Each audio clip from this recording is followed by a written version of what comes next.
Halo teman rebahan, gimana kabar kalian hari ini? Semoga sehat terus ya. Di video kali ini, Mimin akan membahas manhwa yang berjudul Bayangan Kaisar Pedang Bulan. Bagi yang baru mampir, silakan like dan klik tombol subscribe-nya agar channel ini dapat berkembang ke depannya. Mohon maaf jika ada kesalahan penyampaian di video kali ini dan di video sebelumnya. Tanpa basa-basi lagi, langsung simak saja videonya. Sewon pun berjalan ke arah Jovyul sambil mengangkat pedangnya dan berteriak sembari menusukkan pedangnya ke arah Jovyul secara membabi buta. Tiba-tiba, Sewon muntah darah. Sialan, ucap Sewon sebelum ia pingsan. Orang yang melihat kejadian tersebut langsung menghampiri mereka dan berkata, aneh sekali. Dua energi yang kurasakan sebelumnya telah hilang. Seharusnya ada di sekitar sini. Tiba-tiba, salah seorang dari mereka menemukan orang yang terbaring, dan ternyata itu adalah Sewon. Ia mengatakan, ada orang di sana. Apa yang? Ucap si botak. Si botak berkata dalam hati. Ternyata orang itu adalah Jenderal Hidden Dragon, yaitu Yon Sewon. Lalu berkata, siapa mayat itu? Sulit mengidentifikasi karena mayatnya rusak parah. Tapi melihat dari pakaian dan cincin yang dipakai di jarinya, kelihatannya itu adalah Jovyul dari Sekte Demonik. Lalu, apa ada pertengkaran internal dalam Sekte Demonik?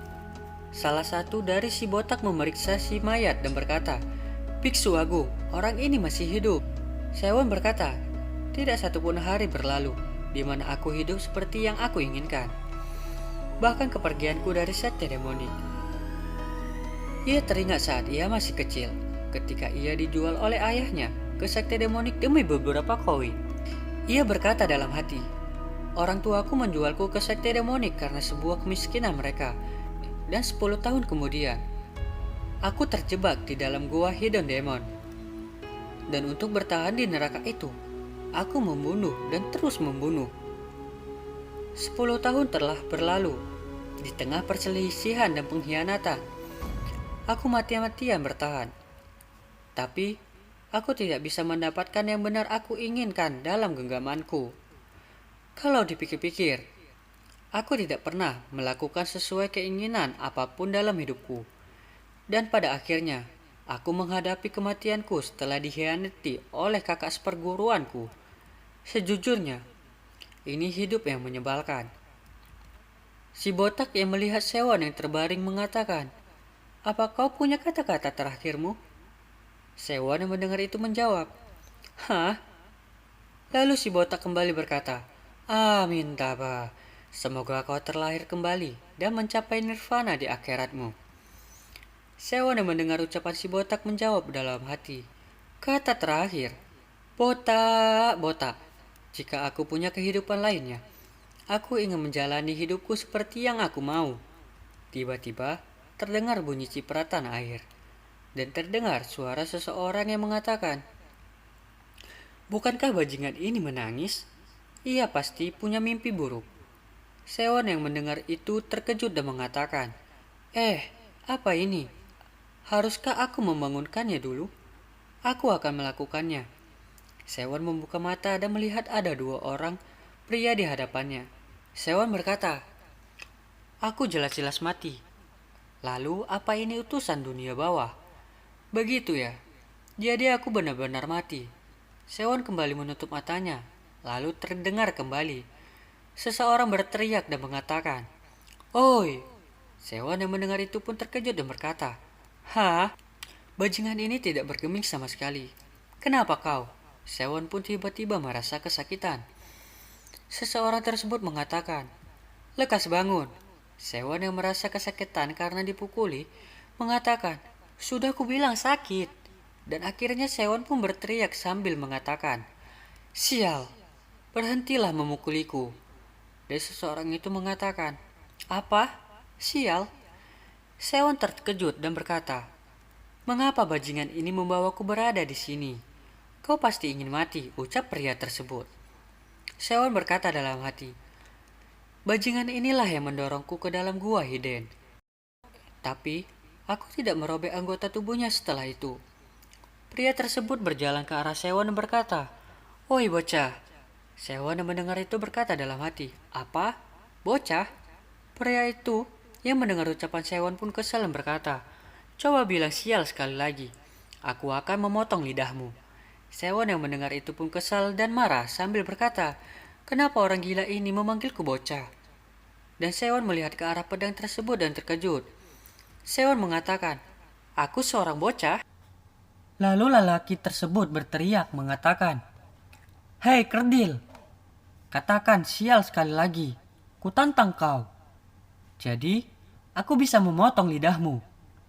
Sewon masih kebingungan akan keadaannya tersebut, sambil berkata dalam hati, Kenapa aku terlihat seperti saat aku masih kecil?" Lelaki itu yang melihat Sewon semakin kesal dan berkata, "Ah, lihat bajingan kecil ini." Lelaki tersebut menendang Sewon sambil berkata, "Kau lihat kemana saat orang dewasa bicara? Dasar keparat kecil." Sewon yang sedang diinjak-injak berpikir dalam hati, "Apa yang sedang terjadi? Bukankah aku sudah mati? Lalu sakit apa ini?" Kawannya yang melihat itu segera menghentikan lelaki tersebut dan berkata, "Berhenti, produknya akan rusak." Lelaki yang mendengar itu menjawab, "Lagi pula kau akan digigit di gua Hidden Demon.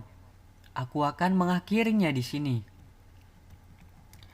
Setelah itu, Sewon berdiri dan berkata dalam hati, "Jadi, bajingan ini benar-benar orang yang melemparkanku ke dalam gua Hidden Demon 20 tahun yang lalu. Tapi tempat ini adalah tempat tinggalku sebelum aku diseret ke dalam Demonic Cult." Lelaki tersebut yang melihat Sewon mengabaikannya tambah kesal dan berteriak mengatakan, "Hei kerdil, apa kau mengabaikanku?" Temannya yang melihat itu mencoba menenangkannya sembari mengatakan, Hei, tenanglah."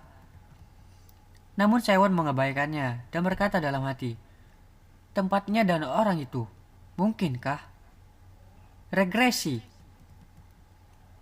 Tidak lama kemudian, lelaki tersebut menyuruh temannya dan berkata, "Makanlah dengan cepat." Temannya yang mendengar itu menjawab, "Apa yang begitu mendesak?" Namun Sewon berkata dalam hati, "Apa regresi benar-benar mungkin? Mungkinkah berkat si botak itu berdoa kepada Tuhan?" Selesai mereka makan, temannya berdiri dan berkata,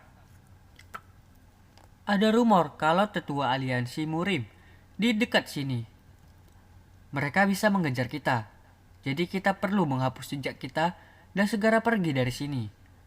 Temannya yang mendengar itu menjawab, "Para bajingan tua yang cuma duduk mengejar kita." Nah, itu omong kosong yang tidak masuk akal. Mereka mungkin cuma mengirimkan bawahannya dan terjebak di dalam aliansi sendiri, membicarakan tentang masa depan Murim atau semacamnya. Jika para tetua bajingan itu benar-benar melibatkan dirinya, maka kita hanya akan jadi lalat. Mereka benar-benar menjengkelkan sekali. Mereka bilang, kalau Heavenly Flow Sword jadi tetua di usianya yang ke-40, meskipun dia bukan berasal dari 9 sekte besar atau 5 besar dari klan terbesar. Kawannya yang mendengar itu berkata, "Bro, haruskah aku memasuki aliansi Murim dan menjadi tetuanya? Jadi jika aku bisa menjalani hidupku dengan melakukan apapun yang kuinginkan, maka aku tidak akan menyesalinya." Kawannya mendengar itu menjawab, "Kau juga cocok sebagai pertapa berkepala banteng. Dan karena kau juga botak, dan kau akan jadi Solin botak." Namun lelaki tersebut pergi mendatangi Sewon. Setelah itu ia mengangkat Sewon. Sewon yang diangkat terkejut dan berkata dalam hati, "Heh." Lalu lelaki tersebut berkata, "Bajingan gila, hentikan omong kosongnya. Ayo segera kembali ke Kalkus." Oke, jadi sekian dulu untuk pembahasan kali ini. Jangan lupa pantengin terus channel ini untuk next videonya. Dan see you next video.